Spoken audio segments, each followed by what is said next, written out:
has always been an adventurous presence on screen, but both on screen and off.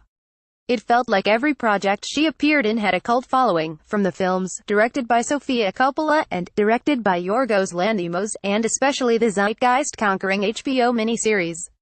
For the trauma she suffered poignantly on that show as the on-screen wife of Alexander Skarsgård, the Australian actress won an Emmy. It also served as a platform for her newfound activism, with domestic violence as her cause célèbre. And she hasn't stopped speaking up since, lending her powerful voice to the conversation about fetal misconduct and systemic abuse of power by men in Hollywood. Here, in a new interview with W editor-at-large Lynn Hirschberg, Kidman recounts her brilliant year, and how her sensitive husband felt all of her on-screen pain. So how did The Beguiled come to you? Sofia Coppola came and saw a play I was doing in London, and then we went to dinner afterwards and she gave me the screenplay. She said, "I've written a script, I'd love you to read it. Had you seen the original, 1971 film, starring Clint Eastwood?" I hadn't seen the original. She described it, and I've wanted to work with her. At one point we were sort of trying to make something else happen, and then that fell through. So it was just one of those things where it came together really quickly, and it was a delight to make. I mean, it really was. I always describe Sofia as being so feminine and quiet, but incredibly powerful. She gets everything done without, really, raising her voice barely above a whisper. Yeah, people do everything. She's so quiet, she's so elegant. But she's very decisive and just very good at what she does, and everyone knows that, so they respect her. And you've worked with women as directors pretty much from the very beginning. I mean, Jane Campion was the trailblazer. Exactly. Yeah, and she's one of my best friends. She came and saw me when I was 14 doing, strangely enough, Sweet Bird of Youth on stage in drama school. I was playing Princess Cosmonopolis. I did not know what I was doing at that age. I had no idea what any of it meant. Laughter. Jane sort of saw me and she went, "I want her in my student film." And we built a relationship. Then she brought me Portrait of a Lady. We built a friendship during all of that, and have had a friendship ever since. You've had this incredible year. I'm not even talking about TV right now, just. Did you set out to say, I'm just going to do everything that scares me, or was there a particular idea behind the films that you've done this year, which were really brave? It was director-driven. I mean, I got to work with Jean-Marc Vallée, Jane Campion, Yorgos Lanthimos, and Sofia Coppola in 1 year. I was so fortunate, because when directors of that caliber choose you to be in their films or their television shows, then, whatever happens, it's going to be an extraordinary experience, and ultimately something will come of it that's interesting or compelling or different. You never know, but at least when you work with that caliber of director, you're safe. But what's so interesting about you, and you can't say it, so I will, is that you're unlike certain people who, when they get to a certain point in their career, they safeguard it. They get nervous about breaking out from what's going to be expected from them. Right. They're careful. They don't do TV shows where they're and beat up and lying on the floor. But, honestly, is that because they don't have the opportunity, though? I don't see it as brave. That's what's interesting. People say, "Oh, that you're so bold and brave in your decisions." And maybe I'm just insane. Laughter, but I see it as, I'm being given a chance. I literally still feel like I'm the kid at drama school hoping to get a role. That's how I operate. That's what I come from, and whether that's to do with, I suppose at times, my own vulnerability and insecurity, I always feel like I'm so fortunate and lucky to have the job. But I also was raised in a family that looks at things differently, a very liberal family, a family that discussed things, always politics and philosophy, and academic parents who loved reading. That's how I was wired as a small child. I would always question and was fascinated by the psychology of human beings. Photographs by Jürgen Teller styled by Edward Enninful, and I think your mom was also fascinated by it as well. Didn't she feel that she would have had a bigger career at a different time? I don't know if she feels that. I think she feels like she missed opportunities. Because I think women that came from a certain era, particularly the era before me, and my grandmother's era, they gave a lot up. Yeah, they didn't get the chances that I suppose the feminists that started in the 60s really fought for. And my mum was determined, having 2 little girls, that we would have opportunities that she didn't have. So I'm the recipient of a feminist mother. That's great. Yeah, and part of my job now is to pass it on and give back and help create opportunities for the next generation that's coming. That's part of my desire now, particularly with female directors, female DPs, because there isn't enough female DPs. And it's not to say that I don't love working with male directors, because there's times when I love being viewed through that male lens and interpreted that way. But I just want it to be balanced. The next film I'm doing is with the director, Karen Kusama.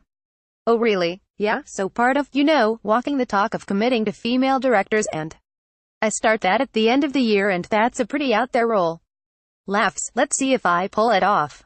But I was so happy to do the camera test the other day, because there was a female first AD, a female DP, and the female director. And I went, good. Okay, it's shifting. The needle's shifting a little bit. So I'm happy to be able to put whatever power I have right now behind that cause.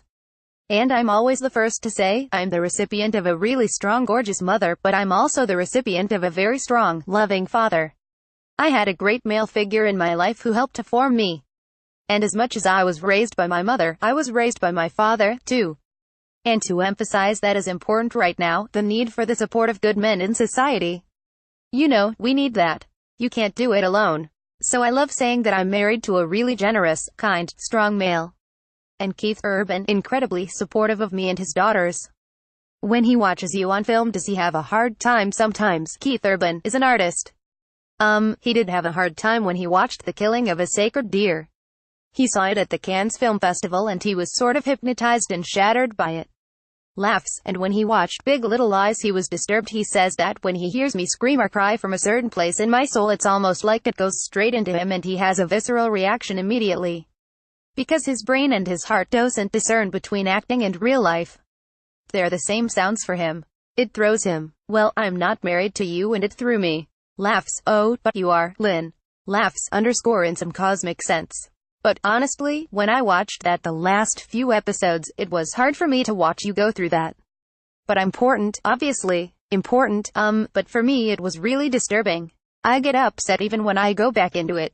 I think that's why there was such an outcry at the Emmys.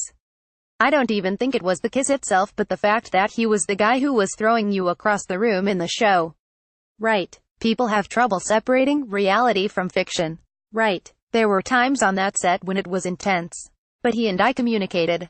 There had to be such safety and such honesty and such raw vulnerability there that we have a different connection. So to be able to just give him a kiss, I kissed him many, many times on the set. Laughter, much more than that. So that was just my way of going. In the moment, we were both shocked and we were like, oh my gosh, I'm so glad you won. Because I know what he put into that role. And to see him standing up there and to hear his name read out was just, that was a really brave thing that he did, to play that person that way.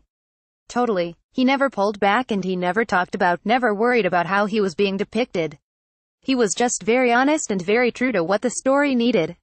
Photographs by Jürgen Teller. Styled by Edward Enninful. Set design by Peter Klein at Frank Reps. Hair for Robbie by Yusuf for Rich Hair Care at Factory Downtown. Hair for Kidman by Mara Hrashik at Starworks. Artists Makeup for Robbie by Patty Dubroff at Forward. Artists Makeup for Kidman by Fulvia Farolfi for Chanel. Manicures by Michelle Saunders for Essie at Forward Artists.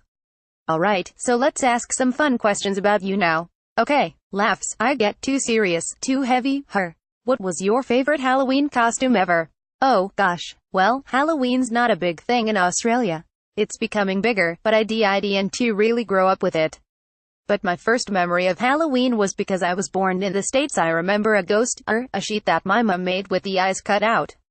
I just remember looking through the eyes of the sheet and seeing candy as we held our hands out. Laughs. I must have been about 3 then. So, that's my first memory of Halloween, wearing a sheet. But I got candy. What's your feeling about New Year's? Do you like a big New Year's? Do you have a favorite New Year's story? I have so many different New Year's Eves where some of them, the greatest one was 1999, where we're on Sydney Harbour on a boat.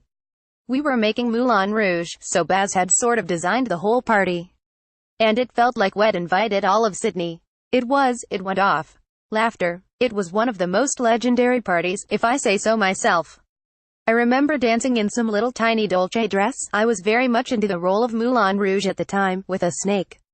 That's all I'm going to say. Were you in full costume with the snake? I was shimmying with the snake. That's my memory. Laughs, and there are photos to prove it. I'm sure. Laughs. What was your favorite toy growing up?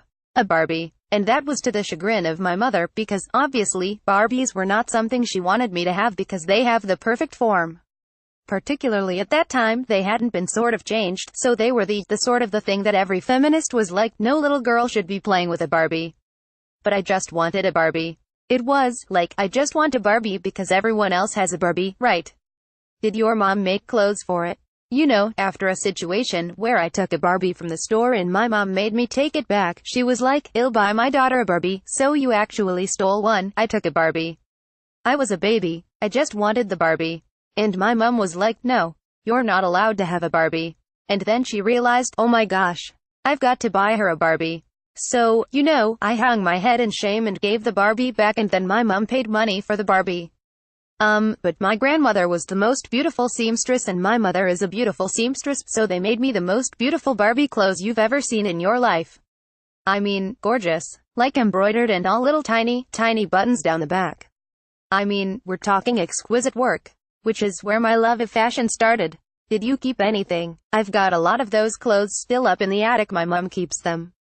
Because they're for your daughters. No, my daughters don't really play with those sort of things now. One of my daughters is really into editing and she wants to be a director. And the other one is far more into animals. We have 2 cats, Siberians. And we have fish, alpacas, no dog. You have an alpaca. We have 6 alpacas. You have 6 alpacas, yeah? And do the alpacas just roam? The alpacas are in Australia, so, oh, okay. I was going to say, Nashville. No, laughs, not around the streets of Nashville. Well, who knows? You could walk them on a leash, I don't know. I'm not familiar with the life of the alpaca. MMHMM. Can do that, yeah? Laughs, you can walk them on a leash. Yeah, you can. I mean, they don't love it. But you could. We don't. So here are some questions about the first time you ever did these things. What was your first job?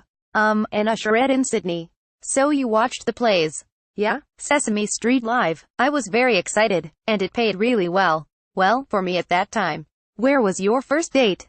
Gosh, I was, like, a really tall, skinny, freckly red-headed girl. I can't remember my first date. I was, like, not that popular, I have to say. Golly, I don't know. Is that bad? I remember my first date with Keith. What was your first date with Keith? Woodstock. Really? Him. Picked me up on a motorbike, took me to Woodstock. My kind of guy. That's a good date. Hey, we're married. It was a good date. Laughs. What was the first album that you either bought or were given? Oh, Michael Jackson, Off the Wall. I just loved the whole album, and I just thought I was so cool that I could afford to buy an album. What was your first red carpet outfit? You have the best outfits. It would have been for Deadcom or something like that. No, because I don't think we really had red carpets when Deadcom came out. I remember going to the Academy Awards with Tom Cruise. I think it was a very, very short Valentino dress. It was black velvet. It was pretty great. I've still got it. I didn't realize that you don't wear very, very short to the Academy Awards at that stage. I just remember being sort of overcome by all of that. But that was fun. What was the first time you felt that you were successful? I don't know. I think I don't judge things by success. I won a Golden Globe and I just remember the kind of the frenzy that surrounds all of that. But it's more for me about the work, when I get a role that I'm so excited about that I can't believe I'm going to get the chance to play. I still get butterflies. Gal Gadot, Emma Stone, Margot Robbie and more are the best performances of the year previous. Next 138th Jennifer Lawrence and Emma Stone toggle wears Dior dress, Dior fine jewelry, earrings, and ring. Beauty, Dior, wears Louis Vuitton dress. Beauty, L'Oreal Paris.